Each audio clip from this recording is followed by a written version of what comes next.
गर्मी लगे इतना ज़्यादा।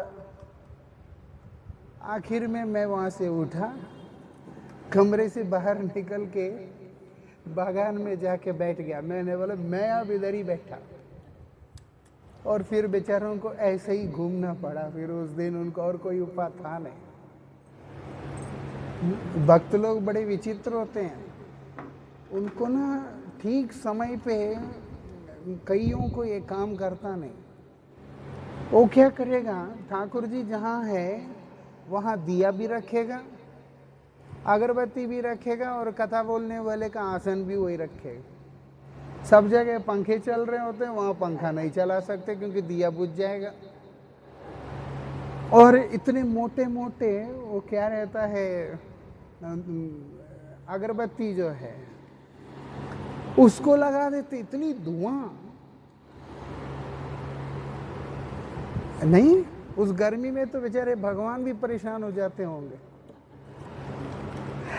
खैर जो भी हो, एक चीज हमेशा, इसमें किसी का दोष नहीं है और किसी की विशेषता भी नहीं है। एक चीज हमें समझ में आना चाहिए, जिस जगह से हरि कथा का प्रसार होता है वही स्थान व्यासासन है, वही स्थान मुख्य स्थान है। कहीं से भी हो सकता है, उधर इधर उधर कहीं से भी हो सकता है। मुख्य जो चीज है जो हमें समझना चाहिए वो ये है हरि कथा। कथाएं नहीं है तो आडंबर जितना भी हम कर ले, वो बोलते वो कभी भी फलीभूत होगा नहीं। बोलते हैं भगवत भक्ति से हीन होकर किए जाने वाला हर कर्म आडंबर ही है। और ऐसा आडंबर है, अप्राणस्यैव देहस्य मंडनम लोकरंजनम। एक मुर्दे को सजाने से क्या लाभ होगा, वो किसको सुख देगा, नहीं होगा। वो बोलते हैं प्राणहीन जो व्यक्ति हो, वस्तु हो, उसको जितना मर्जी अलंकृत कर ले, वो किसी को सुख नहीं दे सकता। बोलते हैं ये बिल्कुल वही हाल होगा। अप्राणस्यैव देहस्य मंडनम लोकरंजनम। सबको ऊपर ऊपर से एंटरटेनमेंट लग सकता है, अच्छा लग सकता है, लेकिन लाभ किसी का भी नहीं होगा। ऐसे इस चीज को हमें समझ के चलना चाहिए। जीवन में कुछ भी छूट जाए, हरि कथा ना छूटे, हरि कीर्तन ना छूटे, हरि भजन ना छूटे। ऐसा बड़ा सुंदर शब्दों में श्रीला भक्ति विनोद ठाकुर जी महाराज भगवान के चरणों में निवेदन करते हुए बतला रहे हैं, और बोलते हैं निवेदन करी प्रभु तुम्हारे चरण। हे नाथ, आपके चरणों में प्रार्थना करता हूं, मैं निवेदन करता हूं। क्या निवेदन करता हूं, यहां पर बतला रहे हैं। और बोलते पतित अधम अमी जाने त्रिभुवने। मैं बहुत ही पतित व्यक्ति हूं, अधम व्यक्ति हूं, और इस बात को ऐसा नहीं कि मैं कह रहा हूं, पूरा त्रिभुवन जानता है। एक श्रेष्ठ व्यक्ति का यही पहचान है, वो किसी भी संदर्भ में अपना संयम को खोकर खुद को गुरुत्व दिखलाने वाले कोई भी शब्दावली का प्रयोग नहीं करता है। ये विशेषता है उनका। जिस प्रकार से एक भरे हुए फलों के साथ वृक्ष हमेशा नीचे की ओर झुकता है, उसी प्रकार से जो सर्वगुण संपन्न व्यक्तित्व है, जो एक महान सज्जन है, भक्त है, वो किसी भी अवस्था में अपनी दैन्यता को नहीं खोता है। गोस्वामी तुलसीदास जी महाराज बोलते हैं सत्य वचन अधीनता पर स्त्री मात्र समान, इतने हरि ना मिले तुलसीदास जुबान। मैं वचन देता हूं सच बोलने का हिम्मत रखो और दैन्यता के साथ जीना सीखो। और मातृवत परदारेषु, अगर आप विवाहित हैं तो अपने धर्मपत्नी के अतिरिक्त अन्य सभी स्त्री को मातृभाव से ही दर्शन करना है। अगर आप विवाहित नहीं हैं, आपके लिए हर कोई माता समान है। वो बोलते हैं इतना आप कोई कर लो, तो तुलसीदास जी महाराज वचन दे रहे हैं कि आपको भगवान मिलके ही रहेंगे। और अद्भुत बात यह है कि जो व्यक्ति श्री राम के, श्री कृष्ण के चरणों में आश्रय नहीं लिया, वो कभी सच बोल ही नहीं सकता है। वो कभी सत्य बोल ही नहीं सकता। इसलिए सत्य बोलने का मतलब ही यह है, इसलिए भागवत जी के प्रथम श्लोक में भी बता दिया, सत्यम परम धीमहि।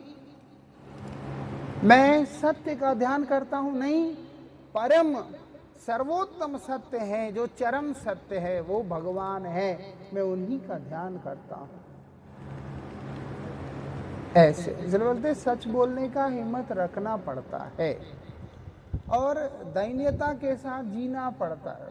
वो अकड़ते नहीं है, वो कभी भी उनके अंदर ये भाव नहीं आता मैं ये हूं, मैं वो कर लूंगा, मैं ये कर देगा, वो कर देगा ना, मेरे आगे वो कितना। ऐसे हमारे गुरुदेव अक्सर बोलते थे कि सब सही हैं, बोलो सब सही हैं, मैं ही गलत हूं। अरे नहीं, दूसरा व्यक्ति गलत है, वो दिखाई दे रहा है, लेकिन गुरुजी बोलते कि नहीं, वो गलत तुम्हें लग रहा है, लेकिन ध्यान से देखो तो उसके अंदर कोई गुण होगा, और तुम ध्यान से देखो तुम में नहीं हो सकता है। ऐसा इसलिए वहां पर बता रहे हैं, आप देखो भगवान दीनानाथ है, दीन दयाल है, दीन बंधु है। जो दीन है भगवान उन्हीं के हैं, जो दीन नहीं है वो कभी भगवान के हो नहीं सकता और भगवान उनके नहीं हो सकते। और दूसरा, जो व्यक्ति श्रेष्ठ वस्तु का दर्शन कर रहा है वो अपने आप को निकृष्ट ही देखता है। हाँ? अब अगर कोई बड़ा व्यक्ति आ जाता है, यहाँ तक कि कोई एमएलए जैसा भी आ जाता है, तो भी लोग जो है ऐसे हो जाते हैं। वो तो छोड़ दो, वो तो फिर भी असेंबली में जाता है। कोई नगर सेवक जैसा कोई आता है, मतलब हमसे बड़ा है। कोई अमीर आदमी आता है, हाँ, वो स्वाभाविक रूप से आ जाता है, हाथ जुड़ जाता है। जब श्रेष्ठ को देखते हैं, स्वतः ही व्यक्ति के अंदर दैन्यता आ जाती है।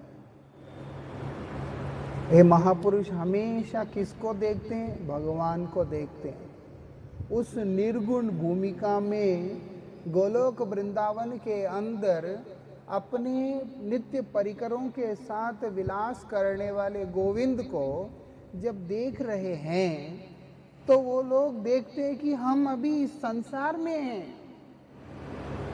और जिसका शासन त्रिगुणों के द्वारा किया जाता है, हम तो इस संसार के अधीन अवस्था में बद्ध होकर के पड़े हैं।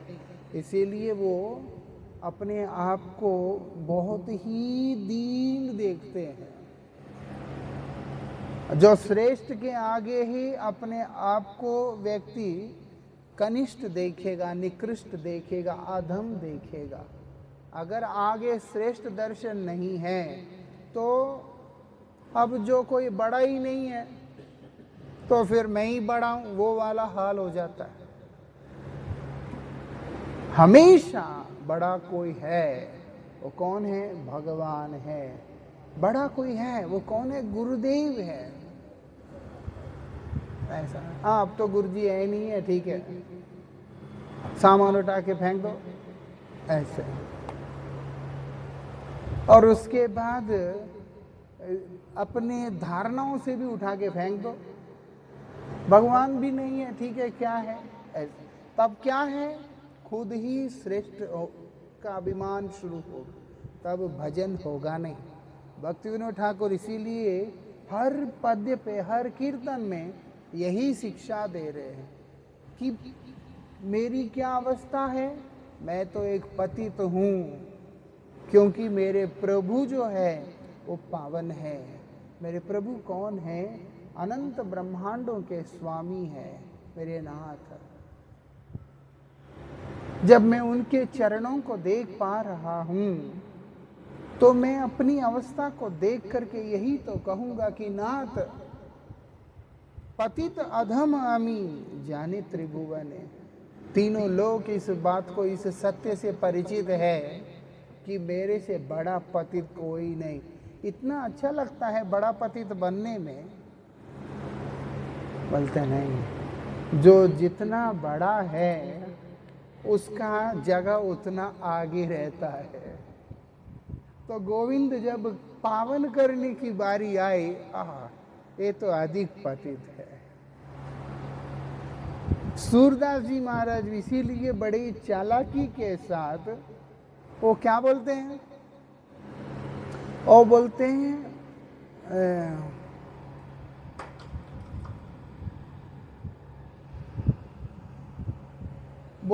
सब पतितन में नामी। मैं कौन हूँ? मैं पतितों में नामी हूँ। अगर आप सारे पतितों को ढूंढो, देखो उनमें अगर कौन है इनका बॉस, और बोलते हैं दिखेगा मैं ही हूँ। सूरदास जी ऐसे बोल रहे हैं। और क्या बोलते हैं, लेकिन सूर पतित को ठोर कहाँ है?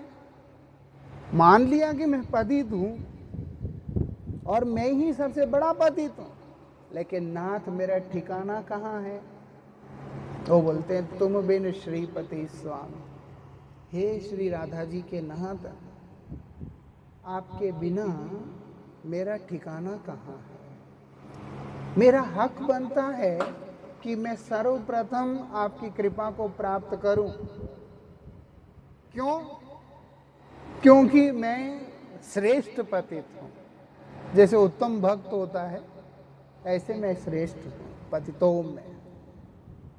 इसलिए भक्त अपने आप को जितना नीचे दिखा सकते हैं भगवान के चरणों में, वो उतनी नीचे तक जाने को तैयार हो जाते हैं।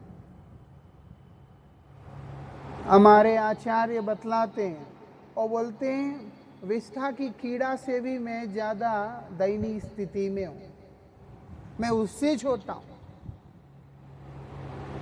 यहां तक बोलते हैं मेरा नाम लेने से ही पाप हो जाता है, मुझे देखने से पुण्य क्षय होता है। एक व्यक्ति का नामोच्चारण करने या उसको देखने से आदमी का पुण्य चला जाए, घोर पाप हो जाए, मतलब वो किस स्थिति का व्यक्ति होगा सोचो। वो बोलते हैं मैं वही हूं, ऐसे परिचय दे रहे हैं अपना।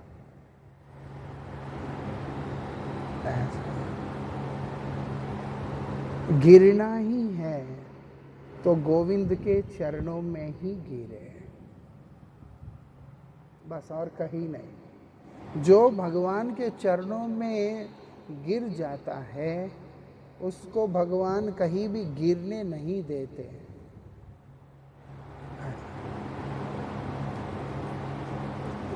तो श्रील भक्ति विनोद ठाकुर यहाँ पर बोल रहे हैं कि नाथ मैं इतना पतित हूँ, मैं इतना अधम हूँ, अमसम पापी नाही जगत भीतर।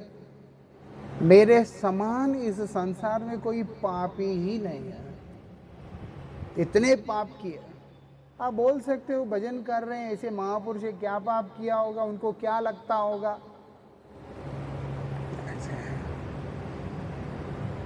शास्त्र बतलाते हैं जगत का पिता जगन्नाथ है, और जगन्नाथ को जो छोड़ के आ गया, मतलब भगवान से विमुख होके जो व्यक्ति आ गया, आने के बाद उसके द्वारा जो भी कर्म हो रहे हैं वो बोलते हैं वो सारे ही कर्म पाप ही है। उस तमाम कर्म केवल पाप कर्म है, क्योंकि वो भगवान को छोड़ के आ गया। इससे बड़ा और क्या हो सकता है? मूल में ही अगर गलती हो गया है, उसके बाद व्यक्ति जो मर्जी करता रहे, वो सब गलती होगा और क्या होगा। इसीलिए मूल पाप क्या मैंने किया, और बोलते भगवान को भूल जाना, उनकी सेवा से अपने आप को दूर कर लेना, वही मेरा सबसे बड़ा पाप है। इसीलिए मैं संसार में हूं, आज त्रिगुण में फंसा हुआ हूं, ये दारुण दुख को वर्ण करके बैठा हुआ हूं। इसीलिए बोलते हैं अमा सम पापी नाही जगत भीतरे। एक वस्तु मूल में गलत होने के बाद वो सब कुछ उसका गलत ही होगा। जैसे आपने गणित में 2 और 2 मिला करके 4 होता है, वहां आपने लिख लिया 5, उसके बाद जो मर्जी कीजिए, सब कुछ हर जगह पे हर कदम पे वो गलत ही होगा, वो गलती होगा। इसी प्रकार से जैसे होता कुछ है, समझते कुछ है, उसके बाद जो चीज हमने समझा उसके उपाय में जो कुछ भी हम करते हैं सब गलती होगा। ऐसा पेट में अगले को अल्सर है, या वो छोड़ो, मैं जब बेंगलुरु में था 2001 में, मुझे वहां पर डस्ट एलर्जी हुआ।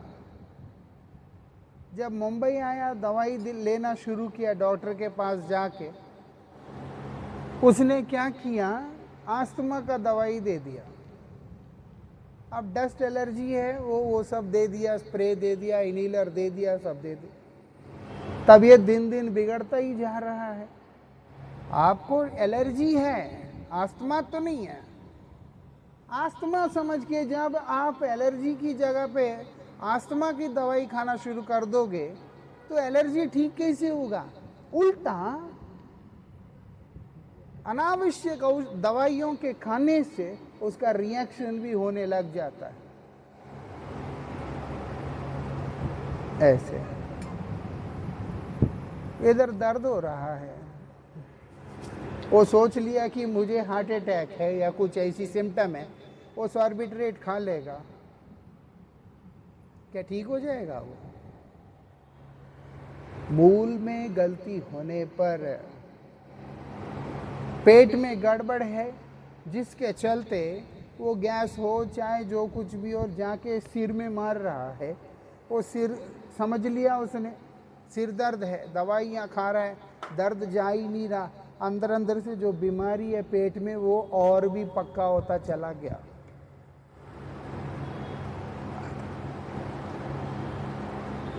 ऐसे ही जीव का जो मूल में किया गया जो पाप है, जो अपराध है, उसके बाद संसार में आकर इस संसार में जीने के लिए जो भी कर्म किया हो, अच्छा बुरा सब कुछ, सब पाप के अंदर ही आता है। ये बात है। कई होते हैं शाकाहारी होते हैं, किसी को हिंसा नहीं करते, कुछ नहीं करते। कई लोग पाप कर्म करते, कई लोग व्यभिचार करते, कई लोग कुछ भी नहीं करते, लेकिन दोनों ही पापी है। क्यों? क्योंकि दोनों ही भगवान को छोड़ के आ गए। हाँ, लेकिन पाप का परिमाण को जब मापा जाता है, ये सात्विक व्यक्ति का कम होगा, तामसिक व्यक्ति का ज्यादा होगा, लेकिन पापी तो दोनों ही है। इसलिए यहाँ भक्तिविनोद ठाकुर देख रहे हैं कि कृष्ण विमुख होके मैं यहाँ आके बैठा, तो इसीलिए पापी तो हूँ। इसलिए बोलते हैं अम सम पापी नाही जगत भीतरे, और मम सम अपराधी नाही को संसार है। अपराधी भी मेरे समान दूसरा नहीं है। क्यों? बोलते समझ के भी समझना नहीं चाहता,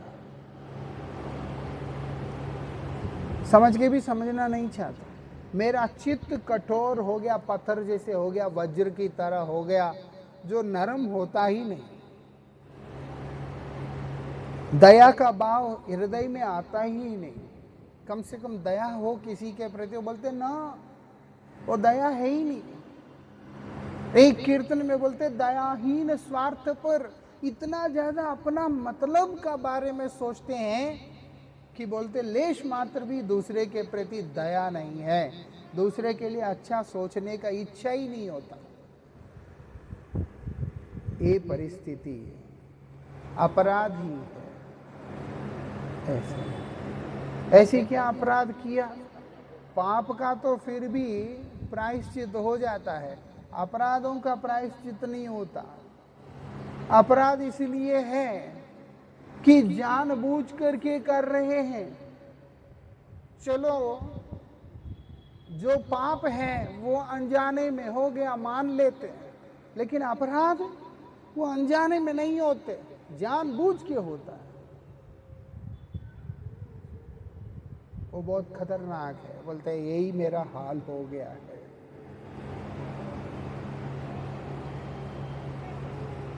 लेकिन मैं आपके चरणों में तो आया, मान लिया, लेकिन आपके चरणों में आया किस लिए? क्या बोलना चाहते हो? वो बोलते हैं सही सब पाप और अपराध अमी, वो सब प्रकार के पाप और अपराधों को मैं जो है परिहारे पाई लज्जा सब जानतों में। बोलते हैं ये जितने भी हैं अपराध और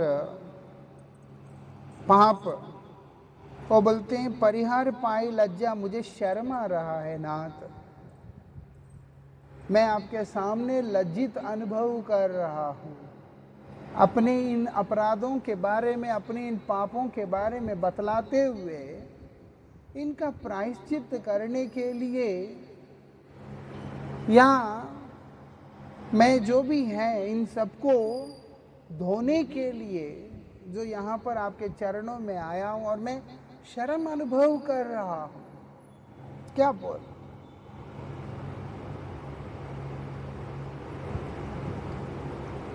और क्या बोलते हैं? सब जान तुम ही।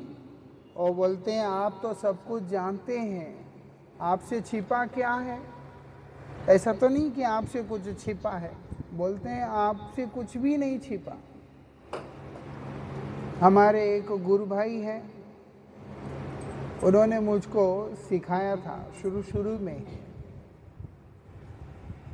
बोलते हैं गुरुदेव को सब पता है, उनसे छिपा वो नहीं है। वो तुमसे पूछेंगे नहीं, लेकिन तुम उनसे छिपाओ नहीं। अगर तुम सोचोगे कि गुरुजी को नहीं पता तो तुम बेवकूफ हो। गुरुदेव सब जानते हैं, उनसे कोई चीज छिपा नहीं है, लेकिन तुम उनसे कुछ भी छिपाना नहीं, वो तुमसे पूछेंगे नहीं। ऐसे निष्कपट हो करके अपने अंदर की सारी बात गुरुदेव से कहना है। ऐसे मतलब भगवान से भी कहना है। ठाकुर जी के आगे, गुरुदेव के आगे अगर हम अपने आप को छिपाने का, खुद को सही साबित करने का कोशिश करेंगे तो जीवन में हार जाएंगे। ये बहुत बड़ी बात है। वो सोचे कि भाई उनको नहीं पता चलनी और मैं अपनी बात को, अपनी टांग ऊपर रख लेता हूँ।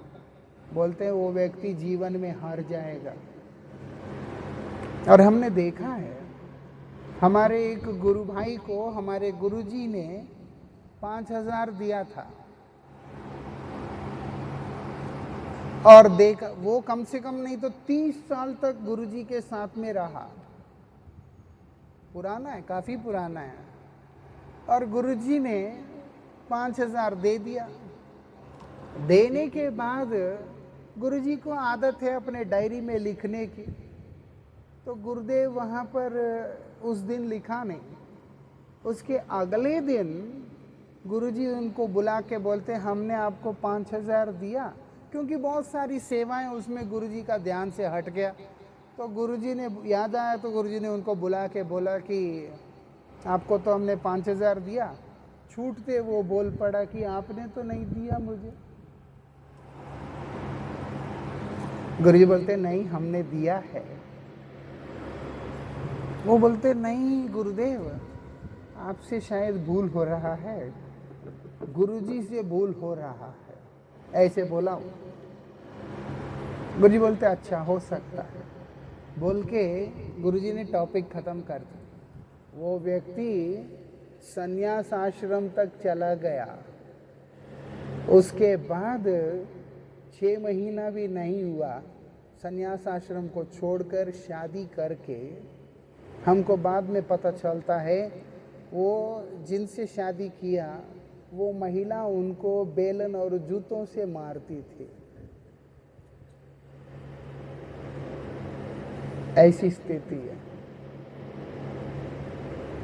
तुम जो है तूर्य आश्रम में बैठे हो, संन्यास आश्रम में बैठे हो, जहाँ तुम्हारा सम्मान हो रहा है, सब कुछ हो रहा है, लेकिन पतन हो गया। क्यों हो गया पतन? क्योंकि तुम गुरुदेव के आगे जीतने का कोशिश किया, मतलब भगवान के आगे जीतने का कोशिश किया। हारना ही है तो उससे श्रेष्ठ स्थान ही कहाँ है जहां हार सके कोई भी। वहां हारना हमारा जीत है, ऐसा। तो इसीलिए यहां पर समझा रहे हैं। क्या बोलते हैं? आप तो सब जानते हैं, आपसे क्या छिपा है, मैं कुछ चीजें छिपा दूं। बोलते नहीं, आपसे तो कुछ छिपता नहीं है। और मुझे लेकिन आपके आगे बतलाते हुए, क्षमा याचना करते हुए, प्रायश्चित की प्रार्थना करते हुए मुझे शर्म आ रहा है। क्या करूं ऐसे? लेकिन मैं क्या करूं? एक समस्या भी है। और बोलते हैं तुम्ही बिना कार आमी लोईबो शरण। अब आपके बिना मैं किसके शरण में जाऊं? सबसे बड़ी समस्या ये, कोई और है भी नहीं, आप ही हैं। मेरा और कोई गति है ही नहीं। जब नहीं है तो आपके अलावा मैं और जाऊंगा कहाँ? जैसे सूरदास जी महाराज बोलते, नाथ मैं तो हूं पतित, लेकिन आप बोलोगे पतित है बोल के निकल यहां से। बोलते मेरा ठिकाना कहाँ है नाथ, कहाँ जाऊंगा मैं? मेरा तो ठिकाना आप ही है, मेरा आश्रय तो आप है। मुझे कौन शरण देगा, कौन मुझे अपनाएगा? आप देखना, ये दुनिया की एक कमाल है, जो पतित होगा उसे कोई चाहेगा नहीं, और जो एकदम बढ़िया होगा उसी को सब चाहेगा। ये दुनिया की रीति है। और भगवान, आप देखो, ये दुनिया के अंदर आदमी भले ही कपटी हो, लेकिन अगर वो काम का है सभी उसको अपनाने का कोशिश करते हैं। लेकिन भगवान आपके गुण अवगुण कुछ भी देखते नहीं है, वो केवल इतना ही देखते हैं कि ये निष्कपट है कि नहीं है। एक जीव में लाख दोष हो सकते हैं, भगवान सारे दोषों को क्षमा करने के लिए तैयार है। इसलिए भगवान बोलते हैं छल कपट छिद्र मोही नहीं भाव। कपट और ये सब चीजें जिसके अंदर हैं, वो भगवान उनको कभी भी स्वीकार नहीं करते। वो भगवान कभी भी उनको स्वीकार नहीं करता, ये विशेषता है। इसलिए यहाँ पर बोल रहे हैं कि नाथ मैं किसके शरण में जाऊंगा, आप बताइए। आप अगर बोलेंगे कि जा, तो मैं जाऊं कहाँ? मेरा ठिकाना कहाँ है? मेरा कोई जगह ही नहीं है जहाँ मैं जा सकूं। आपके चरण ही एकमात्र मेरा स्थान है। क्यों? और बोलते हैं आप कौन हैं? आप सर्वेश्वर है, आप भगवान हैं, आपसे ऊपर कोई है ही नहीं। हे ब्रजेंद्र नंदन, हे कृष्ण, हे श्याम सुंदर, आप ही हैं जो है मेरा, आपके अलावा और कोई मेरा है ही नहीं। ऐसे करके यहां बता रहे हैं। जगत तुम्हार नाथ तुम्ही सर्वमय, तोमा प्रति अपराध तुम्ही करो क्षय। और बोलते हैं ये संसार किसका है? आपका है। ये संसार आपका है, किसी और का नहीं है। हम भले ही जमीन खरीद ले, हम भले ही मकान बना ले, कुछ भी कर ले, लेकिन वो जमीन, वो मकान सब किसका है? भारत का ही है। यहाँ का जमीन है तो तेलंगाना राज्य का ही है वो, और तेलंगाना जो राज्य का है वो भारत का है। ऐसा वो किसी का व्यक्तिगत संपत्ति माना नहीं जाता, वो देश की संपत्ति है। हम लोग उसको व्यवहार कर रहे हैं, और तब तक करेंगे जब तक हम लोगों का मौका है। लेकिन जिस समय उसको सरकार लेने के लिए तैयार होगा तो वो फिर किसी का भी नहीं सुनता है। सुनता है? नहीं सुनता है। आप चाहे आंदोलन करो, जो मर्जी करो, वो अपना किनारा कर देगा 1 ही मिनट में, और वो जगह को वो ले लेगा। क्यों? क्योंकि वो उसी का संपत्ति है। रेल पटरी के बगल में बहुत लोग झोंपड़ी डाल के रहने लग जाते हैं। 10 साल रहेंगे, 20 साल रहेंगे, 50 साल रहेंगे, उनको लगता है ये तो अब हमारा ही हो गया है। लेकिन होता है जब ट्रैक एक्सटेंड करने का टाइम आता है तो रेलवे वाला वो जमीन खाली करवा देगा, उसी समय करा देगा। जहाँ जाना जाओ। मुंबई में एक मार्केट है, वहाँ पर लोग टेबल लगाकर अपने सामान रख के बेचते हैं। कई साल बेचने के बाद एक व्यक्ति जब इच्छा किया कि अब मैंने ये व्यापार करना नहीं, तो वो फुटपाथ के ऊपर की टेबल स्पेस को 6 लाख रुपए में बेचा। आप बताओ, वहाँ वो प्रॉपर्टी उसके नाम कभी था? और वो भी टेबल रोज लेके आता है, फोल्ड करता है, वहाँ रखता है, सामान बेचता है, फिर उसके बाद अपना पैक करके चला जाता है। वो फुटपाथ है गवर्नमेंट का। चीज यूज करने से मालिक नहीं होता। बाद में गवर्नमेंट को जब लेना था वो सबसे सब कुछ ले लिया। ऐसे तो कहने का मतलब है जगत तुम्हार नाथ, ये जगत आपका है, और इस जगत के अंदर रहने वाला एक क्षुद्र जीव मैं भी आप ही का, और आप सर्वत्र हैं। वो बोलते तमा प्रति अपराध तुम्ही करो क्षय। अपराध भी आप ही के चरणों में हुआ नाथ, इसका क्षय भी आप ही को करना है। कौन करेगा? और कौन करेगा? आपके चरणों में हुई अपराध का क्षय आप ही करना है, और कोई इसका क्षय कर ही नहीं सकता। इसीलिए मैं अपना ये रोना लेके आपके सामने आया। मैं कहीं और जाकर के अपने अपराधों को क्षय करूं, ये नहीं हो सकता। ये आपके चरणों में ही होगा। और क्या बोलते हैं? तुम्ही तो स्खलित पद जनेर आश्रय, मतलब जो गिरा हुआ व्यक्ति के लिए सहायक आप ही हैं, आप ही सहारा है। इसीलिए एक मंत्र भी है जिसमें बोला जाता है भूमो स्वकलित पादानाम भूमिरेव अवलंबनम त्वयि जात अपराधानाम त्वमैव शरणम प्रभु। मतलब धरती के ऊपर गिरा हुआ व्यक्ति अगर उठना चाहता है तो धरती का ही सहारा लेके उठना पड़ता है। जमीन में गिर गया बोल के आसमान में देखेगा तो उठ नहीं सकता वो। जमीन का ही सहारा बना करके उसको उठ के खड़ा होना पड़ता है। और बोलते त्वयि अजात अपराधानाम त्वयैव शरणम प्रभु, आप ही के श्री चरणों में हुए जो अपराध है उसका मार्जन भी आपका चरणों से ही है। मैं आपके चरणों का शरण लूंगा तो ही मेरा अपराध मार्जन होगा। आप कौन है? आप परम दयालु हैं। जिनका फिसल गए जो लोग,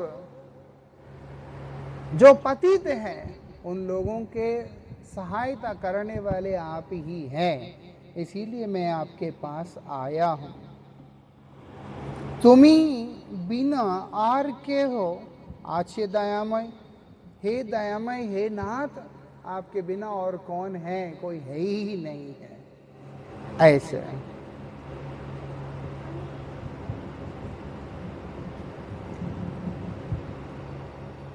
से रूप तब अपराधी जनजत, इसी प्रकार से जितने भी आपके चरणों में अपराधी है, जो लोग अपराध किए हैं, तुम्हार शरणागत होई बे सतत, आप अगर कृपा करोगे उन लोगों के ऊपर तो वो लोग अपराधों से मुक्त होकर आपके शरणागत हो पाएंगे। मेरे जैसे अपराधी जो अपराध करते आए हैं, जब वो आपके शरण में आएंगे और आप कृपा करके उनका अपराध को मार्जन करोगे तो वो आपके शरण में आ पाएंगे। यहाँ पर ये बोलते हैं, भक्ति विनोद पदे लोइया शरण, तुआ पदे कोरी अज आत्मसमर्पण। श्रील भक्ति विनोद ठाकुर जी महाराज बोलते हैं, पदे लोइया शरण, मैं आपके चरणों में शरण लिया हूँ। कैसे लिया? और बोलते हैं आत्मसमर्पण करते हुए, मैंने अपने आप को आपके चरणों में सौंप दिया है। शरण लेना मतलब क्या है? ना जी मैं आपके शरण में हूँ, ये नहीं होता। शरण लेना मतलब है जो शरण दाता है उनका इच्छा के अनुसार अपने जीवन को डाल लेना। वो जो हम लोगों से उम्मीद रखते हैं उस उम्मीदों के ऊपर हमें उतरना। अब भगवान श्री कृष्ण के शरण में अर्जुन है। पहले अर्जुन बोलते मैं युद्ध नहीं करना चाहता, ये नहीं करना चाहता, मुझे ये सब नहीं चाहिए, राज्य भी नहीं चाहिए, कुछ नहीं चाहिए। कृष्ण ने जब डांट लगा दिया, अर्जुन कृष्ण के शरण में आ गए और बोलते हैं शिष्यास्ते अहम शादिमाम त्वाम प्रपन्नम, मैं आपका शरणागत हूं, आपका शिष्यत्व तो ग्रहण कर रहा हूं, मैं आपका शरणागत हो चुका हूं। और बोलते हैं यत् श्रेयस्यात् निश्चितम ब्रूहितम में, मेरे लिए जो श्रेयस्कर है आप वो मुझको बताइए। यद्यपि मुझे अच्छा नहीं भी लगे मैं उसी को करूंगा। क्यों? क्योंकि मैं आपका शिष्य हूं, आपका शरणागत हूं। अर्जुन का इच्छा नहीं था युद्ध करने का, लेकिन कृष्ण ने कहा कि नहीं तुम्हें युद्ध करना है। फिर अर्जुन ने युद्ध किया। क्यों? क्योंकि वहां पर मैं अपने बुद्धि को प्रयोग नहीं कर रहा, अपनी स्वतंत्रता का प्रयोग नहीं कर रहा, मैं केवल आप ही के शरण में हूं।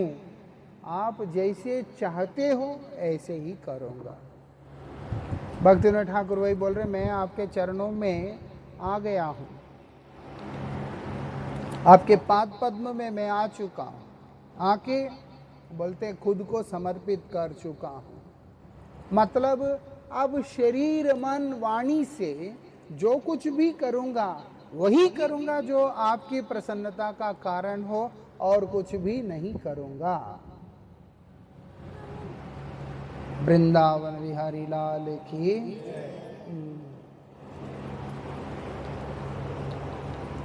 हरे कृष्णा हरे कृष्णा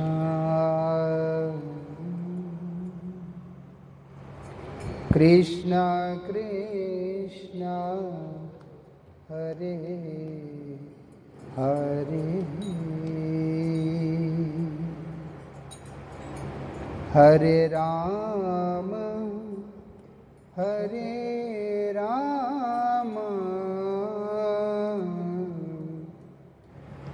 राम राम हरे हरे।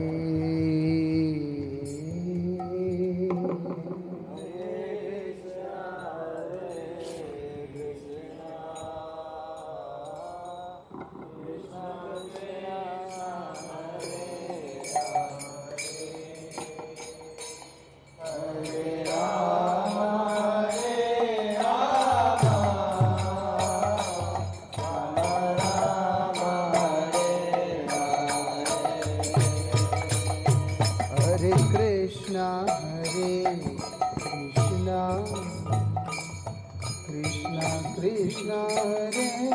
हरे हरे राम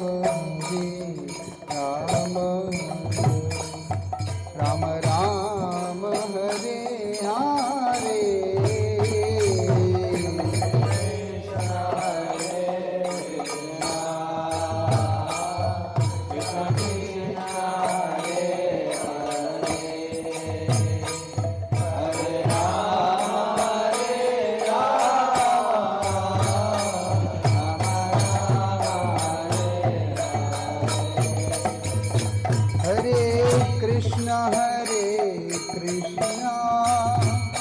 कृष्ण कृष्ण हरे हरे हरे राम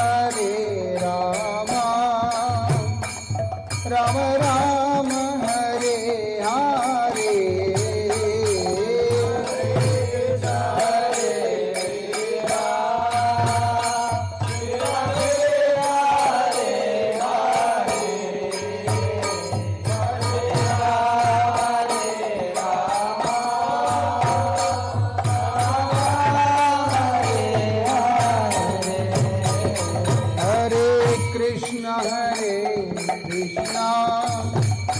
कृष्ण कृष्ण हरे हरे हरे राम राम राम हरे हरे।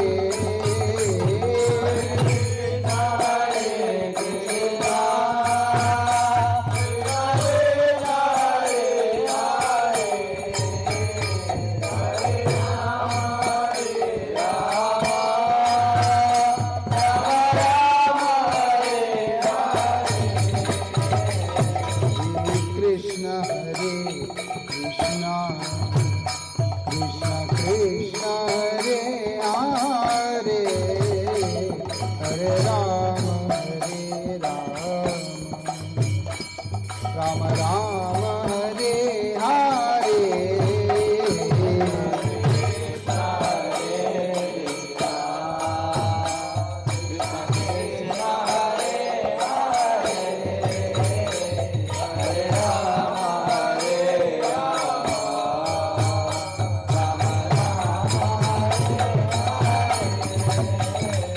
हरे कृष्ण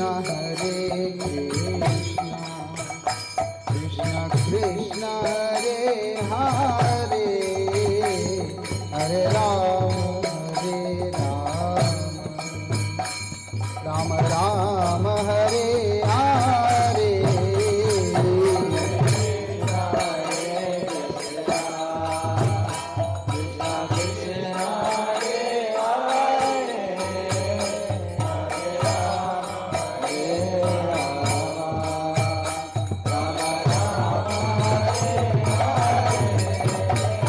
हरे कृष्ण कृष्ण कृष्ण हरे हरे हरे राम राम राम हरे हरे।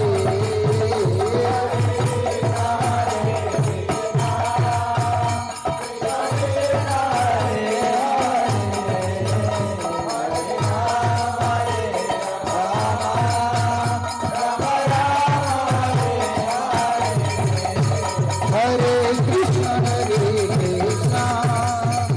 कृष्ण कृष्ण हरे हरे, हरे राम राम राम हरे हरे।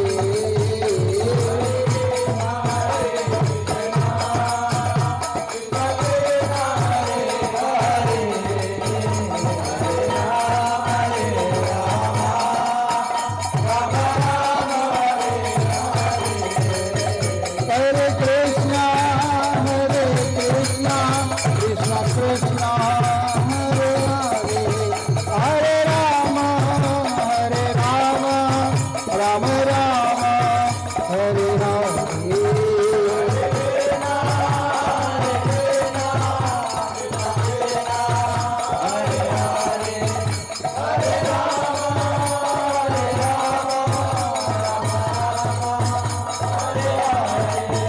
हरे कृष्णा कृष्ण कृष्ण हरे हरे, हरे राम राम राम हरे हरे।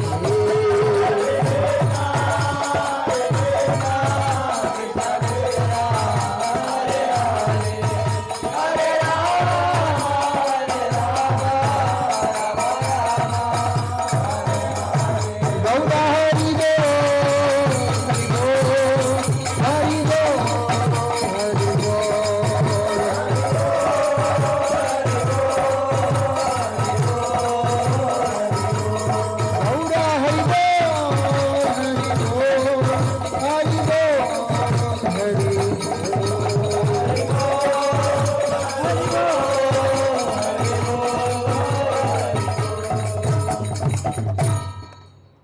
एक चीज और,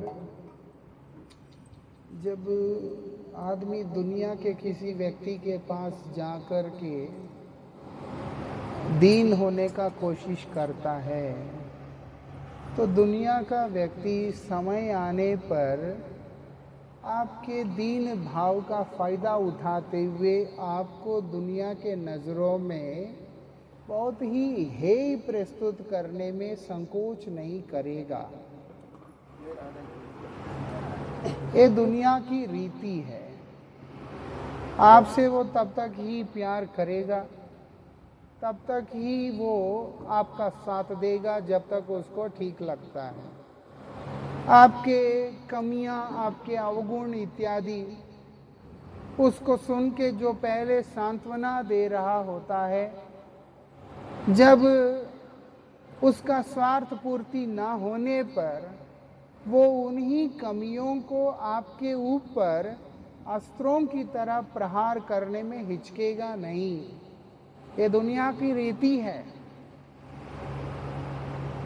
लेकिन भगवान ऐसे नहीं है, गुरुदेव ऐसे नहीं है। वो हमारे कमियों को सुनकर, हमारी निष्कपटता को देखकर इतना प्रेम देते हैं हमें। वो हमें तिरस्कृत नहीं करते, वो उल्टा प्रेम करते हैं, सहारा देते हैं। और ऐसी सहारा देते हैं कि वह व्यक्ति, वह जीव अपने सारे पूर्वकृत दोषों को भूलकर एक शुद्ध अंतःकरण वाले व्यक्तित्व के रूप में परिवर्तित होकर भगवत सेवा को प्राप्त करके सेवानंद में डूब जाएंगे। इसलिए हमारे आचार्य बोलते हैं, पूर्व इतिहास भूलिनु सकल सेवा सुख पेई मन। वाल्मीकि जी महाराज रामायण की रचना जब आरंभ किया, उसके बाद ऐसा नहीं कि वो पीछे मुड़ के दुखी बैठे हैं कि अरे मैं पिछले अवस्था में क्या किया करके। अब वो श्री राम जी की सेवा में ऐसे डूब चुके हैं, उनको पिछला जीवन, पिछला कर्म, कोई भी चीज उनके स्मृति पटलों के अंदर आ ही नहीं रहा। जिन कारणों से ग्लानि अनुभव हो रहा है, जिन कारणों से हे भाव अनुभव हो रहा है, भगवान वो सारे भावों को, वो सारे इंप्रेशंस जितने भी है, संस्कार इत्यादि, उन सबको पूरी तरह से धो के बाहर फेंक देते। और उसके हृदय में केवल भक्ति और प्रेम को भर देते हैं। इसीलिए कैसा भी व्यक्ति हो, पतित से पतित ही क्यों ना हो, अगर उसका भाग्य उदय हुआ और वो भगवान के श्री चरणों में आके समर्पित हो गया, उससे बड़ा पुण्यात्मा और दूसरा है ही नहीं। ऐसे ही नहीं कहा भगवान श्री कृष्ण ने भगवत गीता के अंदर, अपिचेत सुदुराचारों वाली जो बात, एक व्यक्ति जघन्य से जघन्य अपराध करके बैठा है, लेकिन मेरे प्रति निष्ठा के साथ भजन कर रहा है, तुम उसके दोषों को लेकर के खड़े मत होना, क्योंकि क्षिप्रम भवति धर्मात्मा, वो बहुत जल्दी ही एक महान आत्मा के रूप में परिणित हो जाएगा। वो अपने पूर्वकृत दोष कर्मों से मुक्त होकर, शुद्ध होकर भगवत प्रेम और भगवत सेवा को प्राप्त कर गया। तुम लेकिन उन्हीं चीज़ों को पकड़ के लटकते हुए अपना अंत कर लोगे। ऐसा मेरा कहने का मतलब है कि भगवान के पास जाने से भगवान हम लोगों को उदास नहीं होने देंगे। हमारी दयनीय स्थिति से हम उनके पास जा रहे हैं, वो हमें अपने हृदय से लगा के हमें अपना बना लेते हैं। जो भगवान का हो गया उसको और किस चीज का दुख है। जय श्री श्री गुरु गौरांग गंधर्विका गिरिधार, श्री श्री राधा मदन मोहन गोविंद गोपीनाथ, श्री श्री राधा श्याम सुंदर, श्री श्री राधा गोकुलानंद पंचतत्वात्मक श्री गौर हरि की जय।